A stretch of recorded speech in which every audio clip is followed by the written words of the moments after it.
Alors, bonsoir, ça dépendra l'heure à laquelle que vous nous regardez. Nous y sommes ici dans la commune de Khelcom Biram, certainement.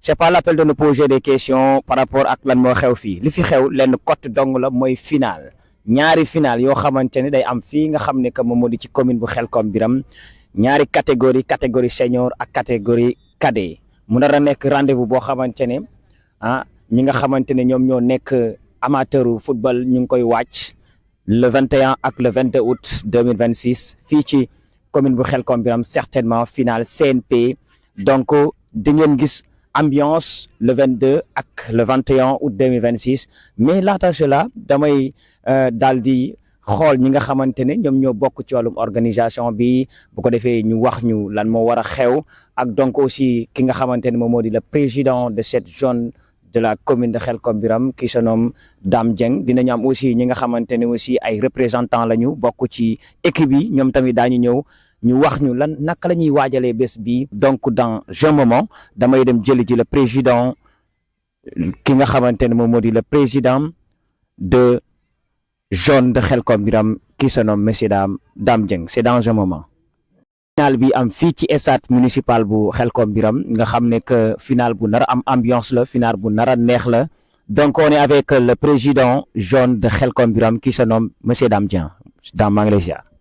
ñu ngi delloo ziar Ali di la jaajëfal ci jégalu aussi ci déplacement bi di jaajëfal képp ku toog fii ci plateau bi di vraiment remercier Dieg Jam notre coordinateur des Guelwaar qui nous permet ñu am cette journée mooy la finale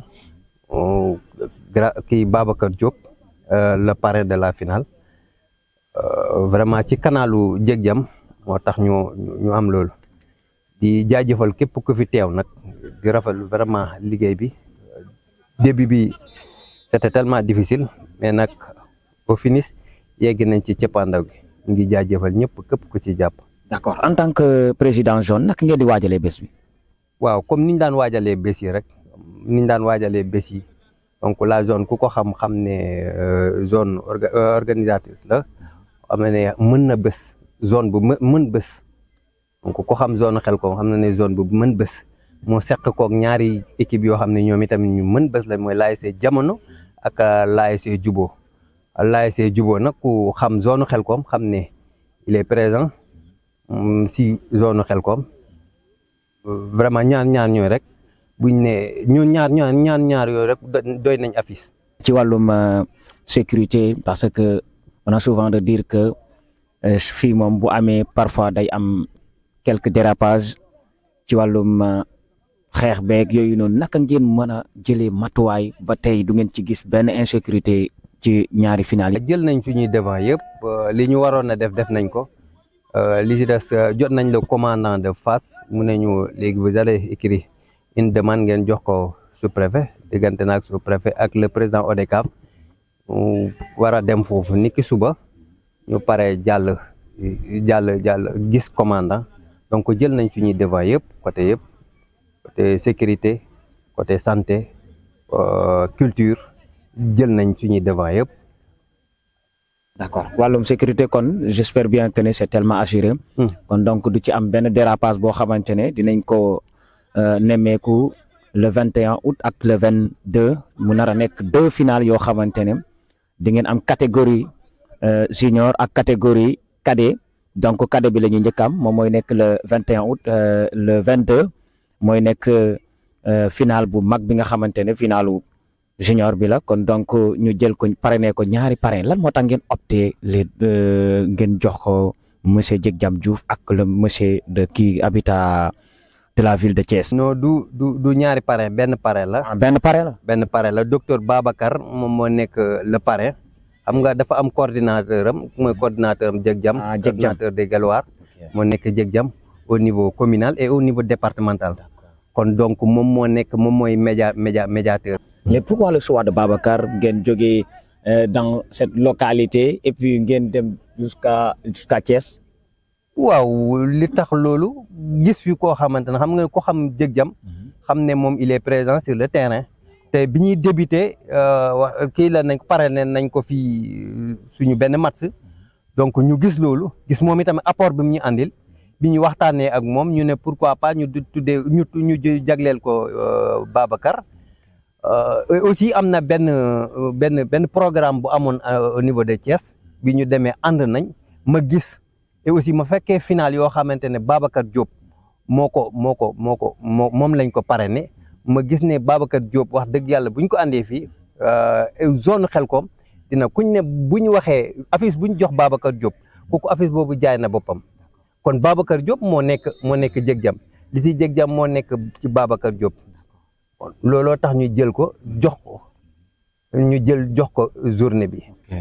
d'accord léegi looy ñaax équipe bi nga xamante ne ñoo war a jongante mooy 4 équipes yi ñaari équipes yi dem final cadet ak ñaari équipes yi dem final loo leen di ñaax en tant que président.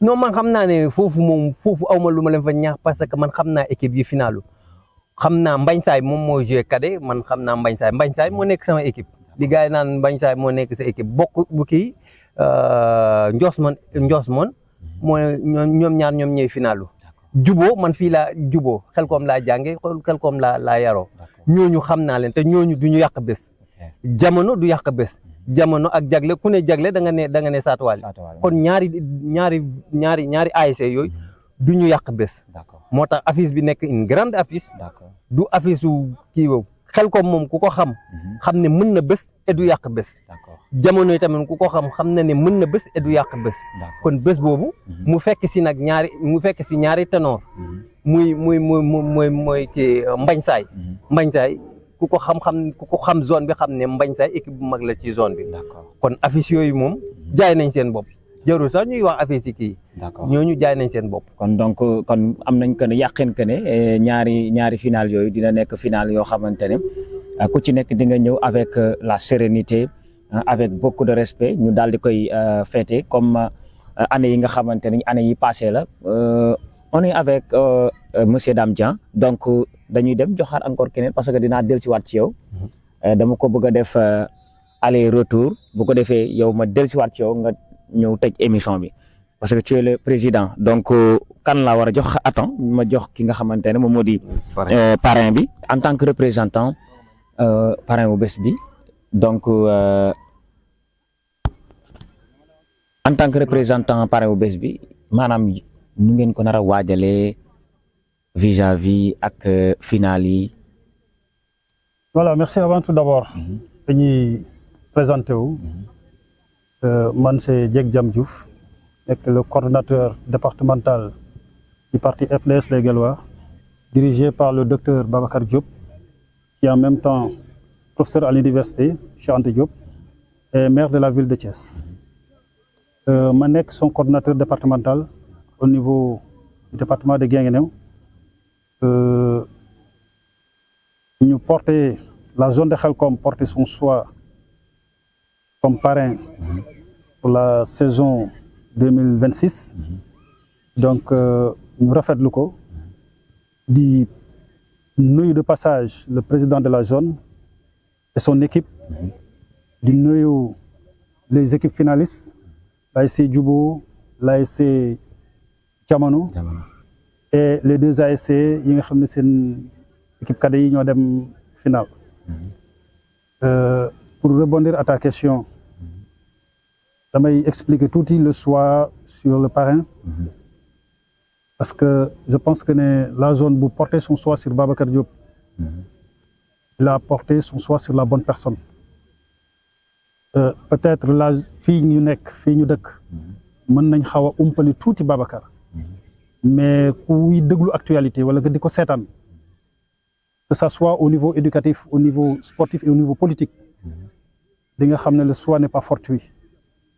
Choisir Babacar c'est choisir la bonne personne parce que au niveau de la ville de Thiès bi nga depuis que mu nekk aux commandes Thiès a changé de visage dans tous les domaines. Que ça soit au niveau sportif, que ça soit au niveau vraiment de tous les autres aspects du développement. Surtout au niveau sportif.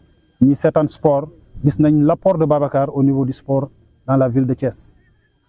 Donc, suñ porté son choix ici au niveau de la commune de Xelkom, ñu ngi am yaakaar ne duñ am gàcce donc ñun en tant que parrain ñu ngi koy rafetlu parce que su ma ne en tant que parrain mooy je suis le représentant du parrain ici au niveau de la commune. On n'est pas organisateur, c'est une précision, mais on est le parrain.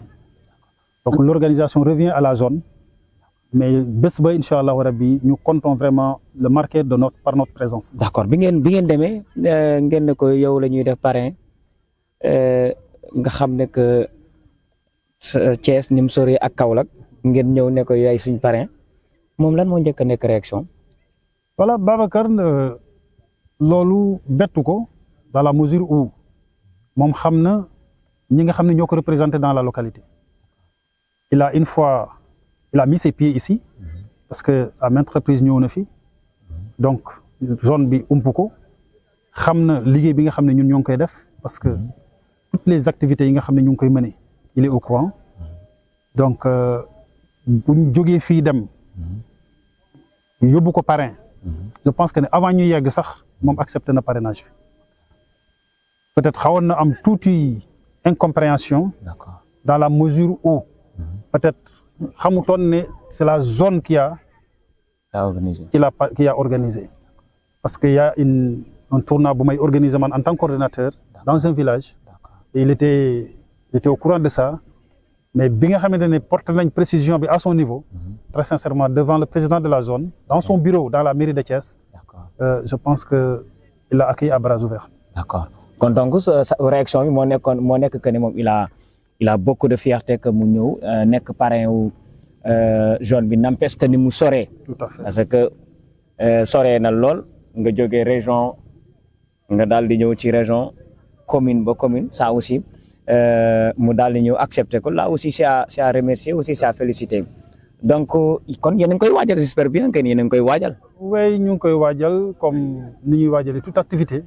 parce que aussi c'est pas la première fois que ñuy am ay parrainage parce que man en tant que coordonnateur je pense qu'au niveau de la commune j'ai été parrainé à plusieurs activités. D'accord. Et nous avons fait de notre mieux def nañ li ñu ci mën. D'accord. Je pense que ne buñ ko tuddee Babacar qu'il soit présent ou non. D'accord. Donc de toutes les façons la représentativité sera assurée. D'accord. Nous espérons qu'il sera présent vu que peut-être final bi fi ñu ko jàpp xaw na jege gàmmu gi. Et wax dëgg yàlla ku leen xam aussi xam ne les autorités durant ces moments-là pratiquement dañuy xat. D'accord. Mais pour vous dire que Babacar a une posture interne, a une posture nationale. D'accord. Donc que ñu tuddee parrain ko au niveau de la commune de Kaolack, au niveau de la commune de Khelcom ou bien dans une autre localité du pays, loolu du ko jaaxal parce que il aspire vraiment être maanaam représenté dans toutes les communes, dans tout l'étendue du territoire. D'accord. Donc loolu moom du problème. Vraiment. Kon dafa bëgg a élargir ay mbiram partout. Au niveau national. D'accord. Donc là aussi c'est très intéressant. J'espère bien que on est fii par le parrain. Donc dañuy dem ci ñi nga xamante ne ñoom ñoo représenté ASC yi ASC Jamono de Satewali. Donc c'est lui Amadou Ndiaye, monsieur Amadou Ndiaye, c'est lui le coach de l'ASC Jamono de Satewali. Monsieur Amadou Ndiaye maa ngi lay ziar. ñu ngi lay nuyu Ali ginnaaw bu mu nuyu ñëpp maa ngi sant ñëpp di gërëm assistant bi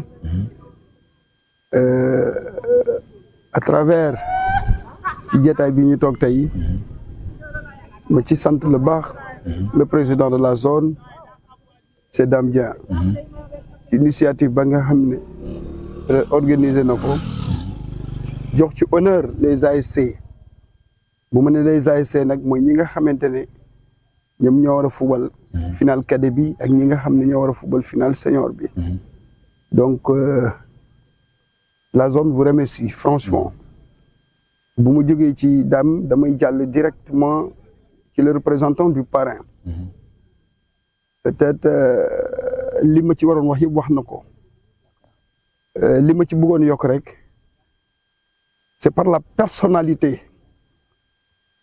du coordinateur Dieg Jam Diouf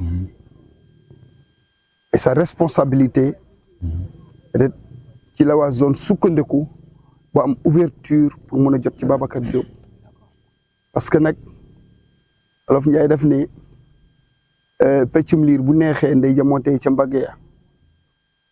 Donc le représentant du parrain monsieur Dieg Jam Diouf, nous vous remercions de tout cœur et puis di la ñaanal yàlla yéene bi nga am ba jël sa lépp wekku ko ci Babacar Diouf yàlla motali yéene boobu yëpp. Babacar Diop yàlla motali yéene boobu yëpp. ñu ngi la ci sant di la gërëm. parce que nag ba zone jógee pour parrainer Babacar Diop buñ ko jaaru doon ci yow du am. wala buñ tëboon aussi jaaree ko feneen fu du ci yow tey boo yëngoo dem ci Babacar Diop kon du am kon ñu ngi rafetlu taxawaay boobu. d'accord loolu daal laa ci mënoon wax pour le moment. di nuyu aussi l'ASC Djibo par sa présence son entraîneur Ismaïla di suma adversaire maa ngi koy nuyu au passage di wane ne man dama nekk couteau à double tranchant. parce que ñi nga xamante ne ñoom les parrains dama am cër ci ñoom. d'accord maa ngi ñoom ñoo ànd di liggéey. deuxième tranchant bi mooy je suis l'adjoint entraîneur de l'ASC Jamono de Satéwali. adjoint entraîneur n'est pas là, le président n'est pas là, mais je suis l'adjoint entraîneur. d'accord en tant qu'adjoint ASC en tant que adjoint naka ngeen di waajalee bés bi ci wàllum tactique. waaw Ali question boobu boo ma ko posé dinaa sawar pour tontu ci ASC Jamono moom ku xam ASC Jamono xam ne football fa la samp mbaax ça moom c'est clair peut-être cette année-ci dañu ñëw wone suñu bopp mun nañu tuuti doole mun nañu tuuti ay nit waaye bu bal bi doxee rek nga xam ne ay footballeur lañu yor te ren dañ ko wone sur toutes les bases. parce que football nañ compétition ba mu jeex benn but lañ encaissé on est sorti premier sur la poule kon football boobu du caaxaan kon pare nañ ko sur tous les plans. j'espère bien que ne pare ngeen ko sur tous les plans. amul dara lu ñu wax technique. amul dara lu ñuy bay aara c'est de lante wecceet. amul dara lu ñuy bay aara yéen a koy préparé. len rek la ñu bàyyi. mais équipe bi ngeen am dafa diise. len rek la ñu bàyyi. mooy lan. duñu xuloo bàyyi nañ ko xeex bàyyi nañ ko mais da nga gis football. da nga gis supporter da nga gis ambiance. li nga wax nag li ñuy waajal dans tous les da nga wax lu am importance. mooy lan. équipe bu toll ni ASC Djibo de Khelcom. il est l'équipe le mieux titrée au niveau de la commune de Khelcom Biram. booy dajeeg moom. xam nga ne il n'est pas n'importe qui. kon doo bàyyi dara. kon waajal ngeen fépp fat buntu yëpp fatt naa ko. fatt naa lépp. te moom xam na ne sax pare naa ko moom xam na ne sax pare. mais engagé ngeen de. déggoo li ma la wax xamul li problème bi maanaam problème bi dama lay expliquer que équipe bu Khelcom Biram bi du nekkul équipe boo xamante da ngay ñëw rek comme ça rek moo bàyyeel ak bal bi di la seetaan nga ñëw gagné ko facilement. comme ça lenn rek a tax ma préparé ko. comme nan parce que xam naa ne. moom jàpp na ne. damay jógee Satéwali ñëw bu fii jox ko sama bopp mu duma ma moom jàpp na loolu waaye wallahi maa ngi la koy wax. fàtte naa buntu yëpp. kon yow ci dinaa xam ne. doo dem ak moom final. non doo dem ak moom kii nu mu tudd sax. duñ fa yegg tiwo bi duñ fa yegg kii première 15 minutes ma tàggoog moom. équipe ngay wax 15 minutes ma tàggoog moom xam na ne sax jagle laa jógee barki démb fa laa finalu fa lañ daje premier match am lañ ko door mu toog.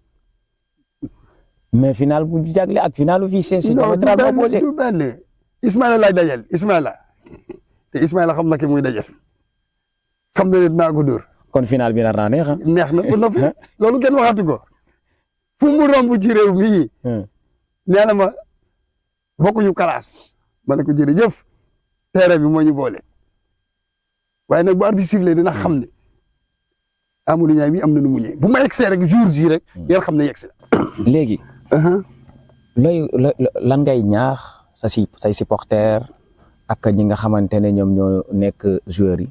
waaw surtout ça. parce que lii ça fait l'occasion parce que fii ma toog nii tey bu ma jógee nii fii Khelcom boo ma sax bu ma yeggee du ma dugg suma kër mooy dem directement assemblée générale parce que nag dama wax naa la ko sànq ci biir wax. je suis un couteau à double tranchant. d'accord tey bés bi du ma bëgg lu ko yàq parce que dama ci am responsabilité.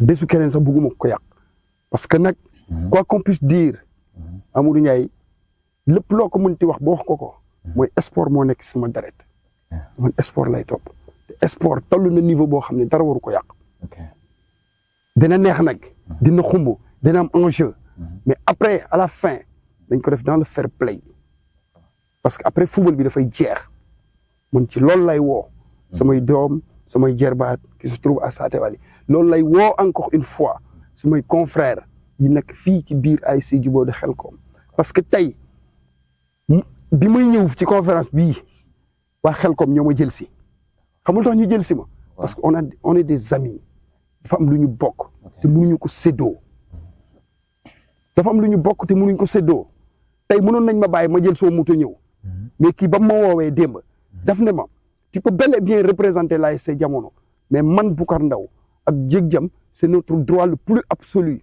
ñu woo la tey nga ñëw représenter te tey le président de l'ASC Jamono bu choisiroon keneen tey day toog fii man ma toog fii Djeg Jam toog fii parce que je suis son porte-parole pour mu leer tey ma wax la ko tey Djeg Jam bala mu wax dina ma laaj wala fu mu dem bu waree wax man may wax kon donc bés boobu bu ma sañoon ni may ñaaxee waa Satéwali noonu lay ñaaxee waa Khelcom te tey waa Khelcom ñoo ci ëpp doole li tax waa Khelcom ñoo ci ëpp doole tey image yu Djeg Jam ni ko waa Satéwali téye waa Djeg Jam lu ko raw waa Djuboo lu ko raw lañ war a téye donc ce que li may woote mooy ñu def ko dans le fair play quelle que soit la situation y aura un vainqueur et un vaincu nit mënu ca dara xanaa jant bi bañ a so te jant dina so comme jant dina so te saa bu jant di so buy lang dina am ku ñu duma dina am ku encaissé ku muy mënti doon yàlla na doon nag ñoom moom lay ñaan yàlla na doon ñoom ma taxaw fii jox Djeg Jam jox ma trophée bi ma jaar biir Khelcom yuuxu dim ñi bi xam ne sport la te bu subaa encore ma xewle Khelcom xewle ñun waa Satéwali ñu def délégation ñëw fekk si leen Satéwali xewle Ismaïla jógee fa ñëw donte na ma gagné parce que sport la c'est le sport qui gagne c'est la commune de Khelcom Biram qui gagne parce que tey fierté la ci ñun parce que on n'est pas n'importe qui dans la zone de Khelcom Biram on était le deuxième vice-président de la zone ñu compétir ak suñu xarit daam mu jël ko dama koy wax souvent ñu ne ñun yàlla desalutuñu dara président bi mu doon compétiral sa première saison man maa koy finalu kon nous sommes pas n'importe qui te yàlla moo ñu ko séddi ñun wax naa ko nee naa ko c'est une très grande fierté ma xëccoo ak yow nga gañ ma jël nekk président mu wëlbatiku suma ASC nekk adjoint coach ñëw di finalu maa ngi koy sant yàlla bu baax jërëjëf waaw merci on est très content merci beaucoup merci mu nekkoon adjoint coach de l'ASC Jamono donc damay joxaat beneen ASC ban la sax Djuboo bu Khelcom voilà ASC Djuboo bu Khelcom coach ASC coach la ou bien c'est mooy coach bi waaw man maay coach bi d'accord présenté wul noo tudd donc asalaamaaleykum man maa ngi tudd Ismaïla Fall donc di coach ASC Djuboo de Khelcom en même temps di représenté président ASC Djuboo de Khelcom muy Cheikh Fatou mi nga xam ne dafa am gànt d'accord donc pour commencer maa ngi nuyu assistance bi yëpp di nuyu ñu fi toog di nuyu président bi zone muy Dame di nuyu représentant paré bi nga xam ne monsieur Djeg Jam Diouf di nuyu Amadou mi nga xamante ne suñu adversaire la du dul dara it suñu grand la aussi di nuyu Boucar mi nga xamante ne donc je pense que dafa bokk ci assistant parrain bi di nuyu ñi nga xamante ne laay bokk ci commission jaune donc ñoo ngi nuyu ñëpp di gërëm ñëpp. En tant que coach miin ngeen final j'espère bien que ne ay bu Khelcom Biram miin ngeen final te final aussi nekk la seen ADN tàmm ngeen ko naka ngeen ko nar a aborder ak équipe bu Jamono de Satéwali. waaw bon final moom c'est la fête donc ñun tàmm nañu final xam nañ ko. donc yaakaar naa ne amul équipe boo xamante ne yaa ñu gën a xam final surtout ñu nekk à domicile terrain bi nekk sunu terrain ñu judd ci yaru ci donc lépp loo xam ne waaye mën na ko wala nga def ko rek yaakaar naa ne ñun ñi ci dëkk boo ñëwee rek du ñu fekk donc nag pour wax rek final la rek football kese la du ko weesu parce que li may wax li nekk Khelcom moo nekk Satéwali li nekk Satéwali moo nekk Khelcom te jeunes yëpp ay benn lañ.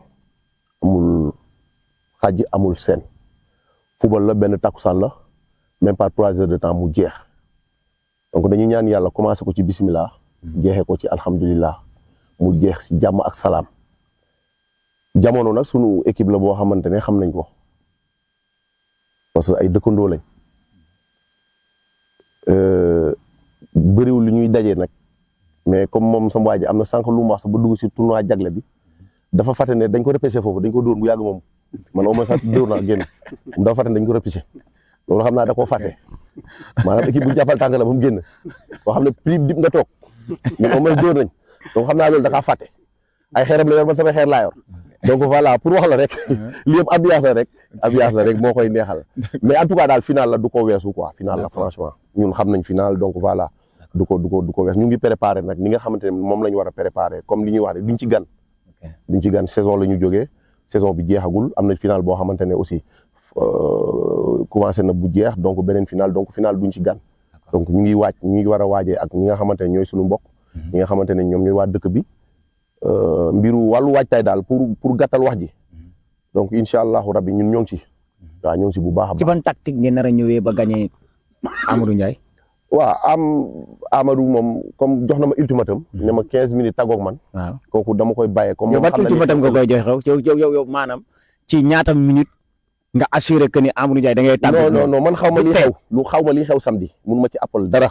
moom xam na lii xew dem na ba ñu wax ko ne ko 15 minutes nga dugal moom taxaw na ci kanamu yàlla dama koy bàyyee loolu.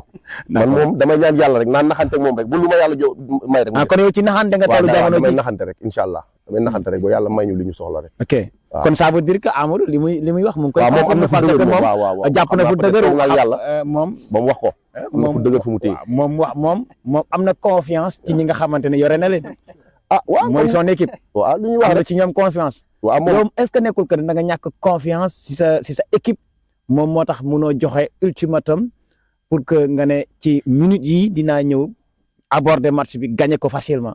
non du manque de confiance sax li tax ma ne du manque de confiance. parce que sport la sport kenn xamul fu muy mujj.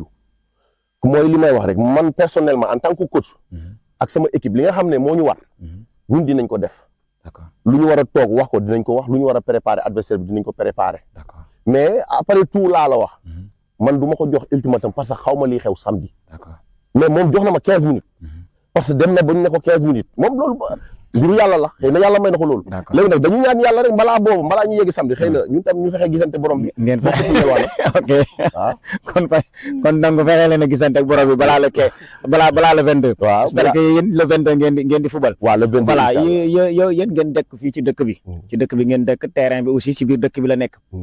lan ngeen di wax ñi nga xamante ne ñoo nekk ci biir dëkk bi war a ñëw supporter leen parce que xam naa que ne fii di ngeen ko feesal. j'espère bien que ne parce que ci biir dëkk ngeen nekk ñii dañuy génn ñëw kii génn ñëw c'est facilement amul moyen de transport ni rien du tout.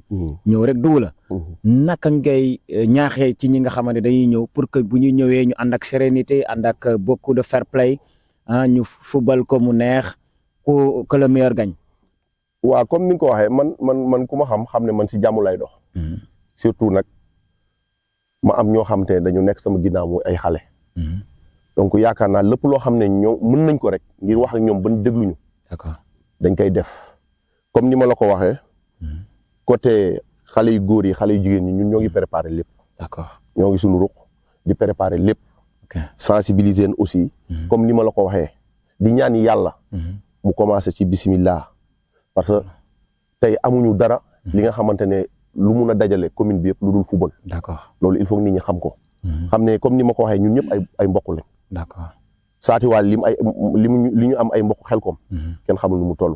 xelkom li ñu am ay mbokk saatiwaal kenn xamul nu ñu toll. ainsi de suite noonu lañ ko amee Ngeeko noonu lañ ko amee Ndios noonu lañ ko amee feneen ak feneen. donc il faut que ñu xam ne nawetaan yi benn période la. warul mun a yàq diggante nit ñi dara. d'accord ci li ñu war di def nag mooy mag ñi nga xamante ne ñoo nekk ci bopp ASC dañoo war di dem di ñaax xale yi. di waxtaan ak ñoom di leen di sensibiliser. mais mënuloo yow nga nekk mag jiite ay gone ba pare di déclencher coow. kon kooku jarul sax muy jiite. jarul muy jiite te ñu xam ne commune Xelkom ñëpp a bokk. parce que ku ci xewle bànneex da ngay gis ñëpp ku ci xewle safaan aussi da ngay gis ñëpp. donc loolu il faut que nit ñi di ci bàyyi xel. xam ne benn takkusaan la day jeex.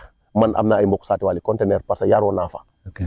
du dëgg muy mbadat donc Amadou aussi gis nga ko ñun dañoo juddu mu nekk suñu grand ñu xamante depuis HLM ainsi de suite leen ak leen maa ngi moom nii la sànnante xeer ruubee wante parce que loolu mooy sport du xeex du saaga du leneen man gawma loolu te du may dundee loolu lépp loo xam ne mun nañ ko ngir sensibiliser côté jeune Khelcom dinañ leen woo ñoom ñëpp ñu toog parce que am nañ fi ay grand yoo xamante ne loolu mooy seen rôle toujours dañuy ñaax si loolu kon mënuñu am mag ñoo xamante ne ñoom ci jàmm la ñuy dox ci jàmm la ñuy wax yar ñu ci loolu ba pare ñu bëgg a def safaan muy ñi nga xam ne ñoo toog d'accord loolu il faut ñu bàyyi ci xel xam ne comme ni ma koy waxee du ma ne yàlla naa gagné mais dama naan que le meilleur gagne d'accord parce que àdduna moom ñaar yi rek moo fi am da ngay gagné wala ñu gagné la surtout final bi amul match bi gagné wala ñu gagné la donc que le meilleur gagne parce que te xam ne Saty Wally bu gagné Khelcom la lay yem Khelcom bu gagné Khelcom lay yem ci commune bi du dem Kaolack ngaan bii du fa yegg loolu il faut ñu xam ko mais nag xam naa ne moom comme ni ma la ko waxee rek sànq résultat bi moom leer na moom taxaw na ci kanam place yàlla résultat bi leer na. d'accord jaajëf merci beaucoup jërëjëf. voilà merci beaucoup kon donc ñaari équipe yi j'espère bien que ni ñu ngi lancé woon tey ultimatum parce que xam naa que ne Amadou Ndiaye moom joxe na que 15 minutes dina tàggoog Khelcom kon donc Khelcom nag préparez-vous ci 15 minutes yi ngeen xam ne que ne Amadou Ndiaye ci 15 minutes xam naa ne moom bu ko pertee rek yaakaar naa que ne pour mu rattraper war yeneen 15 minutes ça sera très difficile. Aïcha Mbagne Sagne da ngee xoox. daaw ñoo ko final woon daaw yéen a ko final woon mais ren finalu wu leen cadet ren junior ngeen finalu yéen nu ngeen mën a def finalu yéen maanaam lan moo seen secret. waaw ci final yéen lan moo seen secret bu ngeen finalu wul cadet ngeen finalu junior bu ngeen finalu junior finalu cadet lan moo seen secret ci football bi. waaw nga permettre na ma nuyu ñëpp d'abord di remercier ñëpp surtout les grands qui sont là présents mooy Boucar Dieg Jam et le parrain ak le grand de Saty Wally maa ngi leen di bëggee ñoom ñëpp di leen di jaare waaw di nuyu aussi waa zone bi yëpp di leen di remercier affaire bi yàggoon na peut-être ku wax ni sax championnat bu daaw la ñuy fubal ni final peut-être am na ñoo xam ne dal ni jaaxal. D'accord. Mën nañ gis plateau yaakaar ne sax final rek la ñu final mais peut-être jàmm ak pexe yàlla ak dogal yàlla ne woon il fallait que mu yegg si fii tey donc kenn mënut woon dara voilà à part ça ma ñëw rek nuyu aussi sama waa dëkk mooy la grande équipe. waaw loolu moom foog naa ñëpp mën nañ ko seede bu nekkul la plus grande équipe aussi elle fait partie des meilleures équipes de la zone. ni lan moo seen secret yéen ci final. waaw ñun moom suñ secret mooy football la ñu gëm. football la ñu xam ñun xamuñ leneen dafa fekk mbër boo fekk xam nga dëkk moom boo demee da ngay nga seetlu doo gis sax booy fooy ay bëre wala ay nangam. yéen bal bi rek. booy daal football la ñu gëm football la ñu xam. d'accord waaw loolu daal mooy suñu secret xamuñ leneen lu mooy football quoi. ci carré bi naka ngeen koy waajalee pour mën a ñëw gagner facilement naka ngeen koy préparer. waaw en fait xam nga li xam ne moom du bees. comme ni ko fii gars yi waxee léegi nii. ñun moom tàmm nañ bés moom franchement tàmm nañ ko mën nañ ko te dañ koy jox axam ba mu doy ci sëkk waaw préparatif yi moom comme d'habitude rek dañ koy préparer coach bi lu mu war a def mu ngi koy def nii maa ngi fii mais coach bi mu ngi terrain mu ngi def li mu war a def ku nekk ak sa tâche man li ma war a def ci lay nekk keneen lu mu war a def mu ngi koy def les gens se partagent les tâches ku nekk daal léegi yaa ngi sa roq li ngay def li nga war a def mais moom incha allah dinañ ko préparer sur tous les plans. ñun moom lu ñu ak loo mën di wax da nga am ambiance moom da nga gis ambiance da nga gis football waaw loolu moom mooy suñu sëkk. des fois ñu ne leen su ngeen xaw dañu xaw a bëri problème naka ngeen mën a ñëwee wàccee tension bi foog ngeen wàccee tension bi ngeen gagné ñu gagné leen tension bi parce que souvent on a l'intention de dire que ngeexoo buñ ko gagné rek problème ñëw na. léegi yow li nga gis nga wax. waaye benn non gisuma ko de gars yi ñoo ko wax. loolu ñoo ne yéen bu ñu leen gañee rek yéen xeex ngeen. d'accord waaye dégg nga tamit Ngexo bëgg na fubal. Ngexo bëgg na fubal moom yaakaar naa. waaye yegg ci rek yegg ci kay pour répondre ñëw. dégg li nga dégg léegi li ngay wax. waaw dégg nga ni Ngexo équipe bu mag la. waaw équipe bu mag la. mën na bés. waaw Ngexo day fubal. nga yokk ci nag da ngay door nga door a dool. nag yéen bu ñu leen gañee rek samay mbayaat. voilà effectivement loolu aussi ça se voit. loolu tamit li koy waral mooy c'est une grande équipe te comme lu ma la wax rek football rek la ñuy dund bu équipe bi jógee ñëppay jóg xam nga équipe bi nga xam ne buy jóg am ay 300 personnes wala 200 personnes yu ànd ak yow su ma exagéré wul bokk nag équipe bi xam ne buy ñëw 18 éléments lay indi wala 20 maanaam du excuse nag que ne dañu war di coow. d'accord mais dama lay expliquer approximativement rek di indi kii bi quoi. d'accord peut-être di canaliser benn foule bu ndaw. bokkut ak lii am na dëkk yëpp ñu topp la. d'accord mais nag loolu nag ça ne se justifie pas que dañu war chaque fois di indi coow. foo dem nag dëkk boo gis. am na ñoo xam ne peut-être sama genre bi addina du neex ba nga dégg ne ndaw mu ngi coow. loolu moom yaakaaruma ko mën na am nag parce que nit n'est pas. d'accord mais nag lu may kii rek mooy wax gars yi quelle que soit la situation nañuy ànd ak dal ak tey bu football la rek boo gagné nga xam ne football la buñ ne gagné nga xam ne football la voilà man daal message boobu laa leen di lancer. peut-être tension bi day jóg y a que des jeunes fugg bi day am mais après avant tout aussi comme ni ko Ismaïla waxee fii léegi c'est le football. waaw ban ultimatum ngay lancer équipe bi nga war a dajeel parce que xam naa ne ko seen coach su newu fi ban ultimatum nga leen di lancer. waaw moom déjà joxe na signe. mooy wane que ne yéen da nga koy gagné. voilà moom joxe na signe déjà peut-être moom sama gaañ la mënuma ko sànni comme Is ak saa di ok Sakho moom sama kii la quoi am na loo xam ne mënuma ko. mënoo ko sànni quoi. voilà effectivement mais nag moom xam na ne. moom am na match. d'accord waaw bien vrai que cadet la. booy moom match lay doon quoi. waaw kon pare nga ko dans tous les côtés. pare nañ ko si tous les. d'accord jaajëf merci. Inch'Allah damay ñëw ci le représentant du parrain bu ko defee ma jeexalee ko ci daam ñu tëjee ci daam ma ñëw ci représentant du parrain le représentant du parrain monsieur Babacar Diop maire de Thiès voilà nga nekk représentant parrain bi te aussi nga dëkk ci dëkk bi te aussi bëgg nga aussi ñaari final yëpp ñu réussir à 100%. te j'espère bien que ne Babacar Diop dina déplacé wu de Thiès ak à Khelcom tey naka ngeen mën a mankoowee ba final bi réussir Babacar Diop bu ñëwee gis que ne xam que ne carrément que ne cette commune daal commune bu enrichir la commune boo xamante ne la vraiment mu ngi participer ci wàllum sport. Voilà, merci. Damay wax au-delà de Babacar d'abord. Damay wax en tant que citoyen bu dëkk ci commune bi. Et comme ni nga ko remarqué aussi. nekk doomu dëkk bi.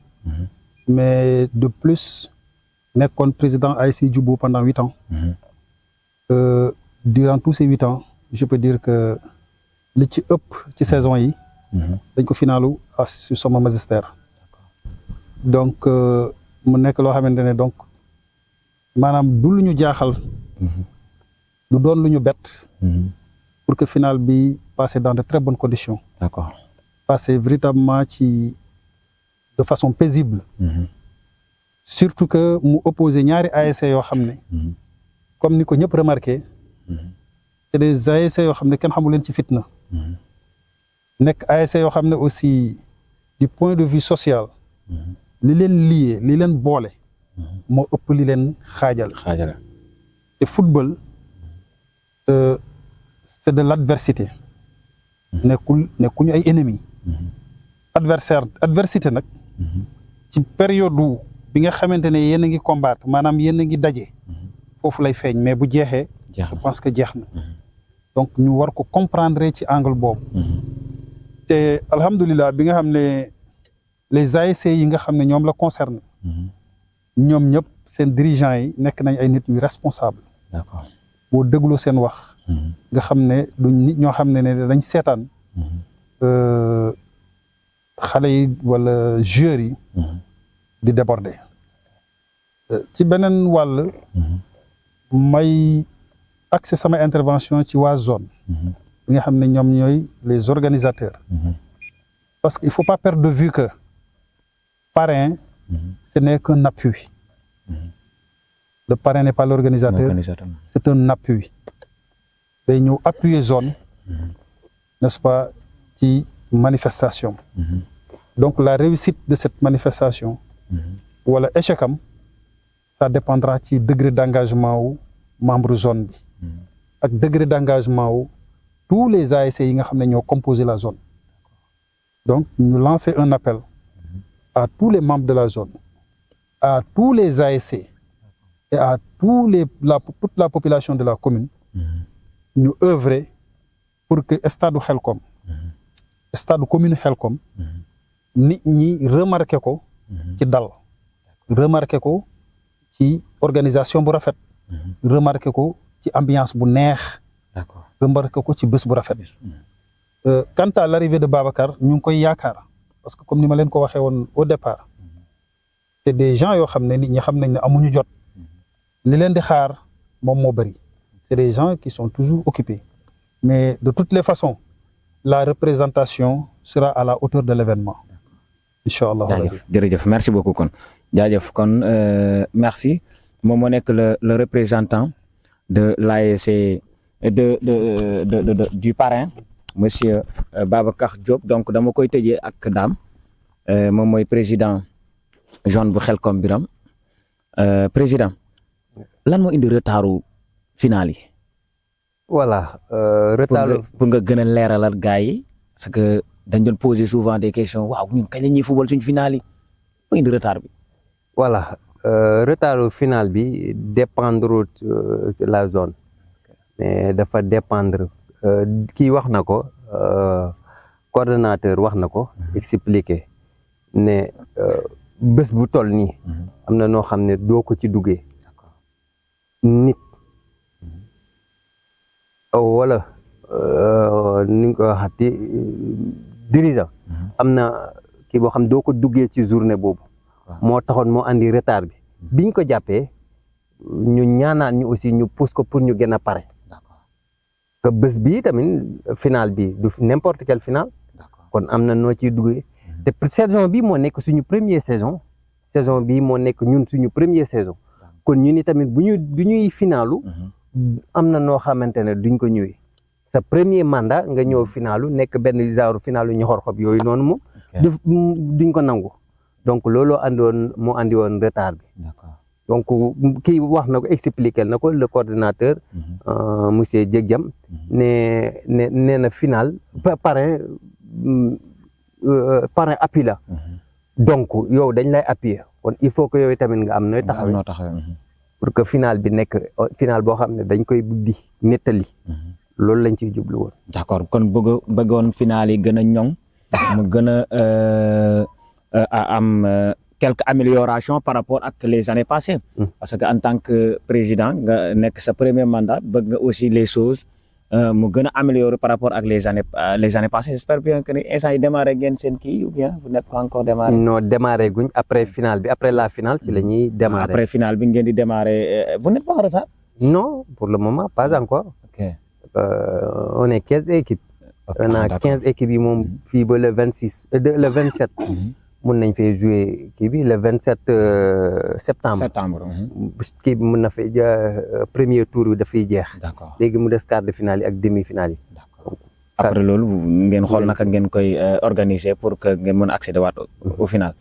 d'accord léegi naka ngeen war a mën a def pour que ñaari finale yi parce que 2 jours c'est pas aussi simple que ça. 2 jours le 21 ak le 22. J'espère que parrain bi le 22 moom accaparé le 22. Le 21 qu'est-ce que vous comptez faire le 21. waaw le 21 bi moom 22 bi lay ñëw gi xam nga ça se passe comme ça. final cadet yi dafay nekk loo benn formalité bu ñuy def. premier jour bi formalité bu ñuy def la rek. mais le jour J mooy le 22 kooku mooy final bi. mooy final bu mag bi. mooy final bu mag bi foofu ngay récompenser les cadets. les cadets. waaw donc kon final le 21 bi moom mooy ñëw le 20 bu gagné le 21 mu ñëw le 22 ñu daal di koy récompenser. kon donc vous pare ngeen ci dans tous les côtés amul lenn loo xamante ne tey nekk na manquement ci jamono ji ñu toll nii. amul benn manquement jamono bi ñu toll nii tout est prêt. non amul benn manquement jël nañ suñuy devant ko xam zone Khelcom ci xam ne zone boo xam ne day jël devant dara du ko bett. kon final bi dara duñu ci bett. def nañ li ñu war a def. c'est reste que mu des le jour yi nga gis yéen du luñ leen di wax mais loo leen di gis lay doon. d'accord waaw. kon donc dañ lay bàyyi nga lancer sa mot de la fin. voilà di remercier tous les présidents d'ASC yi nga xam ne ñoom ñoo jël seen confiance jox ko ci sama modeste personne bi ñëw ne ñëwal jiite ñu ëpp ma leen xam-xam ëpp ma leen judd mais dañoo ñëw jël am seen confiance ñëw ne kaay jiite ñu donc dama leen di jaajëfal lii su amee ñoom la et aussi di jaajëfal ñi nga xam ne ñoom laa bokkal liggéey bi bu ñu nee Dame personne morale la rek mais liy doxal zone bi c'est pas Dame mais ñi nga xam ne ñu ngi nekk derrière lui ñooñu ñooy doxal zone bi bu ñu yegsee fii ñooñu la mais aussi bu ñu yegsee fii ASC yi la parce que joué nañ ko ci fair play sans violence ba ñu yegsee si cëppaandaw bi kon ñoom ñoo am jaajëf ñoom lañu amal jaajëf di aussi jaajëfal les 2 ASC yi nga xam ne ñoom ñooy les ASC finalistes et le parrain ki ma ci gën a kii nag mooy ki ma ci gën a frappé mooy Ndiak parce que Ndiak nekk na mag boo xamante ne wax dëgg yàlla rôle bi mu ci joué man vraiment rôle boobu bett na ma moom daf ma bett quoi parce que def na ci lu am important Ndiak 2 jours la ma woo après ñu tenir rencontre dama woo premier jour 2e jour bi ñu tenir rencontre ak docteur Babacar mu faciliter ñu liggéey bi di jaajëfal aussi sama kii Boucar mu nga xam ne moom laa doon coordonné moom laa doon coordonné jëg jam sama grand la dama ko rus man seen kër bi may jàng Xelkom daanaka seen buntu kër laa doon fooyee Samba Diouf la kon kooku sama mag la Samba Diouf laa doon àndal kon kooku sama mag la moo tax lu ci bëri bugguma ko du may dégganteeg moom sax li may dégganteeg Boucar ak Ndiak fekkut ak jëg jam mu nekk grand boo xam ne bu disponible et aussi bu am yar ci nit c'est que nit ki dina la jox benn cër boo xam ne doo xam noo koy def ñu ngi koy jaajëfal bu baax a baax di jaajëfal personnel bi jàpp ci zone bi yëpp du début jusqu'à la fin xam ne football dafa métti te nawetaan fougue de jeunesse la xale ñëpp a fi daje ñëpp ñoo fi daje kon gérer nañ ko ba yegg si fii ñu yegg si donc dañuy jaajëfal ñëpp. benn acte bu kii bu ma ci xaw a dam nag boo xam ne vraiment dama koy magnifier am na ko fi wax léegi nee na football bu yokkul du wàññi parce que dama am benn koo xamante ne dama bokk ak moom te mosuma ko woon a xam mu nekk sama doomu bàjjan mu nekk membre zone man tamit aussi ma nekk président zone bi ba jour bi may tawte jaar këram bi ma ñëwee si la ma ko papaam expliqué ni kii sa doom bàjjan la Njuufa Aw ku ko xam ku doomu Pa Aw la Pa Aw mi newoon jagle ku nekk jagle xam nga Pa Aw doomu Njuufa Aw la mu ñëw Njuufa Aw nekk sama bàjjan kon football boole na loolu nag moom moo war a law ci gox bi yëpp parce que këllu Kawoon lañ nekk Kawoon ñun ñëpp a bokk ku ci bokkul boo bokkul ak nit baay bokk nga ak moom yaay di lancer aussi di lancer appel pour que nit ñi ñuy bàyyi xel ne tey ñu ngi fi mais suba mun nañ fee nekk ku ci le gosse de Xelkom la ki sant Kébé comment il s'appelle te mu nekkoon ak ñun fii tey mu jóge fi Abdou Kébé ñoxor nekkoon ak ñun fii ci terrain bi di football ak ñun jóge na fi ñun Thierno bu Ndofane ko li nekkoon ak ñun fii jóge na fi kon ñun war nañu bàyyi xel ne ñun dañ fiy jóge kon nan lañ fiy jóge kon buñ fiy jógee na rafet lii rien n'est éternel ñun dañ fiy jóge kon nañu bàyyi xel ne doomu aadama n'est pas éternel kon te ñuy fàttali ko suñu ñooñu ñi nga xam ne nekkoon nañ ñoom fii te tey ñu jóge fi leen di rendre hommage nga xam ne vraiment ñu ngi féliciter ñëpp di gërëm ñëpp di sant ñëpp di wax mention spéciale à boobu moom dama koy jëlaat ma ne ko mention spéciale à Ndiak vraiment suñu père Ndiak moom dañ koy jox mention spéciale di remercier ñëpp di la jégalu nag ci déplacement bi vraiment di rafetlu liggéey bi ngay liggéey du début jusqu'à la fin am nañ benn kii bu ñu doon def plateau bu ñu doon def à Jafla nga lancé fa du luñ la fay da nga koo def gratuitement xam ne Xelkom nga bokk commune bu Xelkom nga bokk ngay béy sa waar kon ñu ngi lay jaajëfal bu baax a baax di remercier ñëpp.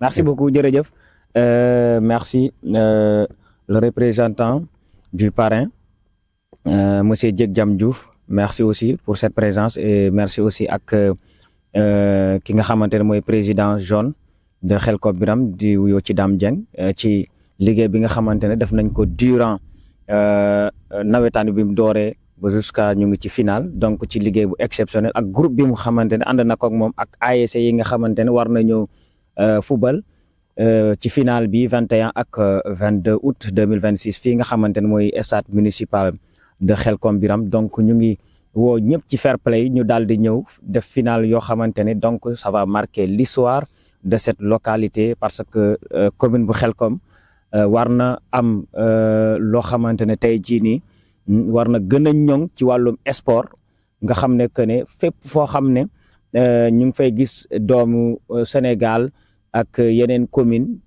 au moins commune bi aussi am suñuy doom yoo xamante ne dañuy dem feneen di ñu fa représenter ci wàllum football donc ça a été un grand plaisir pour moi de vous servir et de vous accompagner ci émission bi nga xamante ne ci wàllum football lañ ci doon kii ci final bi nga xamante ne ñu ngi ci jub si donc jaajëfal nañu ñëpp à tout le monde nous vous invitons donc ngeen ñëw ñu def final bu exceptionnel final bu nar a neex avec équipe yi nga xamante ne ñoom ñoo war a ñëw jongante fii nii jàngeen jëf et d'ici là portez-vous bien le 21 ak le 22 lay doon 2026